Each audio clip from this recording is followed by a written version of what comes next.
Hello and welcome back to Shelf Centered. This is Bryce. Thank you so much for stopping by. Thanks for liking and subscribing. If this is something you eventually enjoy, it could happen. You never know. Anyway, today I wanted to do my mid-year. It's kind of the time for mid-year top lists, top insert whatever lists. And so this one's going to be my top 5 with an honorable mention, independent or self-published reads of the year. I always love to feature these. They're just, I've really learned an appreciation for self-published, independently published books in the last couple years. Even back to my blogging days 10 years ago, I was still reading some independently published books here and there, and I still enjoyed some here and there, but I just feel like there has been a renaissance. This is the way to go for really some of my favorite books of the year. And obviously from my top 10 list of the year so far, as you'll see from that list, that, you know, I don't differentiate really at this point. There are so many good self-published books out there. They're easily competing with traditional. There was a time where, you know, I did have a poorer understanding of the self-published market, but I really do think it is the place where you can get such unique books, unique ideas, unique genres that have really been created, where traditional published books probably wouldn't have been ready to go. And I think they're getting ready and they're getting there, but still they just can't even function or operate as fast as the self-published industry. And so they're kind of getting left behind in a certain respect. Clearly there's lots of good books that are traditionally published too, not knocking them. It's just one of those things that I think we can just be so happy that we have both of them, both sets, traditionally published and independently published books. And there's lots of good books out there, lots more stories out there. Anyway, that was a lot to say, but let's get into, first of all, my honorable mention. This is a top 5 list, but what is a booktuber without being a complete cheater on any of your lists? That's how I work. I'm just like anyone else.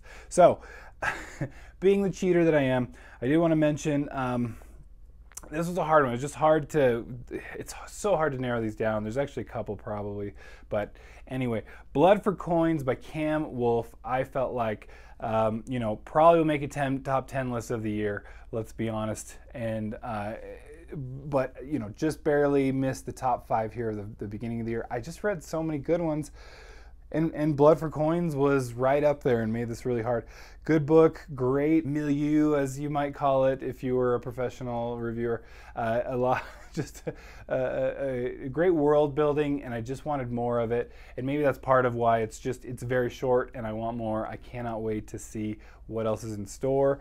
It's a lot of you know, mercenaries and survival in like terrible situation, but also some backstabbing, some friendship, some terrible characters, and just, I don't know, my cynical self maybe is just enjoying that much more than I ever have before.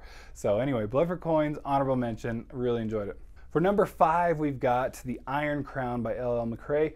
This was a really, really fun one. I'd heard so many good things, and of course, the booktubers that I follow were right, as they typically are. This one was like a really deep world with great characters that I really enjoyed. So the character work, if you really like character work, thought they were just excellently done. Kind of, you know, there's an adventure story. There's like, you know, I liked some of just the thought process behind some of the actions that some of the characters took. You know, one that stands out for me and highly, you know, I still need to read the novella or short story, whatever one it is, The Citrine Key, to get kind of more backstory on it. But just the character that's involved in that, and the choices made, essentially certain death one way or certain death another way, and what you would do where were you in that situation? And that's what I think so much of what fantasy really brings to offer, is like you can put characters and moral dilemmas out there that are just not your common thing to deal with. So I really enjoy that. Number 4, I'm going with The Skin by J.E. Hannaford. This is another one where characters were up there in another really fascinating world.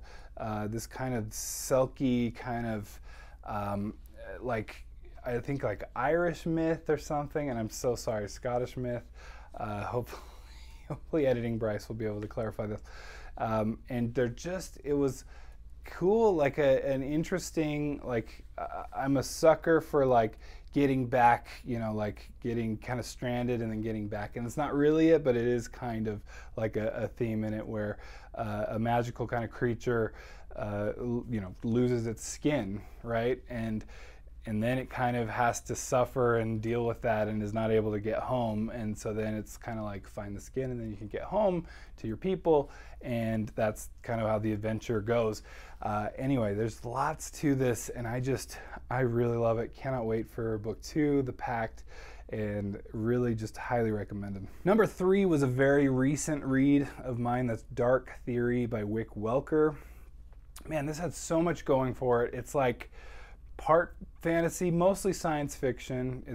You know, you follow a robot most of the time, so it's mostly science fiction, but it is kind of like that, almost like Silo, which is popular right now, kind of an idea on one aspect. So that's just one aspect. There's lots of different aspects. There's lots of different cultures, lots of different, like, almost like I want to compare one of them to like the White Cloaks of the Wheel of Time. There's just all these things kind of clashing in this kind of, and I can't spoil, I wanted to spoil so much, this kind of like end of the world scenario, but a scientific one, based on like, you know, physics principles. It's just, I feel like the science is really well done in the fact that at least, you know, it's definitely above my head, but it felt like well followed and well, you know, reasoned, and then, you know, I know the author is a doctor, so maybe, you know, I think it's a medical doctor though, but still like an understanding of science backing that. The robot's great. You like feel all this compassion for a robot, and the characters are great. There's, you know, I mean, from the get-go, Wick Welker's not pulling any punches, and so things happen that I was not expecting. Man, it was a fascinating story. I cannot wait to find out more about these characters, what happens in this world, and how they deal with things kind of moving forward from book 1. Highly recommended, really fun book. Number 2, we're gonna go with Wistful Ascending by J.C.M. Byrne. This is like a superhero tries to go escape the world and become a nobody, and on a back island or backward space station, because it is all in space. It's science fiction, but with superheroes. And of course, the superhero just is never really going to be able to fully hide, never going to be able to fully get away from his past. And I mean, I love this. I cannot wait to read the sequels. Just really well done. Great character growth too. I mean, really kind of fascinating. Like some of the scenes and the kind of relationships, you're kind of thinking like, what's even the point of this section? And then it all kind of ties in together in the end. I just thought it was really well done. Some kind of a main story, some kind of side plots with a love interest, and really just I liked the main character, I think, just a lot. I liked, like I think I mentioned earlier in some other video, that just this like backing everything, this theme of like this morality of like what is doing good and what, you know, and maybe that is to hide yourself away if you're causing damage. And so, you know, I really liked, you know, the how it got me thinking, but also just it was nonstop action. I mean, it would just from the first, like one of the first scenes is like our boy fighting off like space bears. It's awesome. And it just keeps getting more and more awesome. The fights get even better from there. And so anyway, highly recommended. Cannot get enough of this. All right, then my number one book for this half of the year so far. I'm gonna go with Reaper, book number 10. Yeah, the book number 10 in the Cradle series by Will White. Then comes Dread God, then comes Waybound. From up to this point, I even liked it better than Dread God, which follows it. Reaper has a great, just like huge revelation in it. It just had so many things going for it. I really liked it. I put this high up on my tier list that I did. So if you see that, what I did with Jordan, the boiled jellyfish, and we did that tier list video. it was up there. It's not Winter Steel quite, but it is up there. And so Winter Steel is still my favorite in the whole series, because that was just so much culmination and more craziness going on. And Reaper was definitely like, I think the previous book, Bloodlines, kind of had to set up a lot of things, and then Reaper got us like, again, and it was another just to the next level. Really fun. I'm trying not to spoil anything for the whole series, and so you can't really say too much about it other than, man, did I love it. Cannot wait for Waybound, and that will probably be read next month in my readathons. Hey, Editing Bryce here. I realized I messed up. I messed up big time. So my top 10 books of the year, I had put The Bloody Chorus as #1 of the self-published books, and then I did not in this video. So I'm actually just going to, I think we're all gonna win here. I'm gonna make this #1 here. I think it's just because I inherently think of John Marco. He is traditionally published on every other book. So anyway, he is self-published. So, and this is, obviously, I put this in a different video, but it's gonna be #1 here, or #0. Does that make it worse or better? Anyway, completely spaced it. So back to the video. So anyway, that's my self-published / independently published top 5 for the year. So far, we are doing a Keymark readathon. It will be a lot of fun.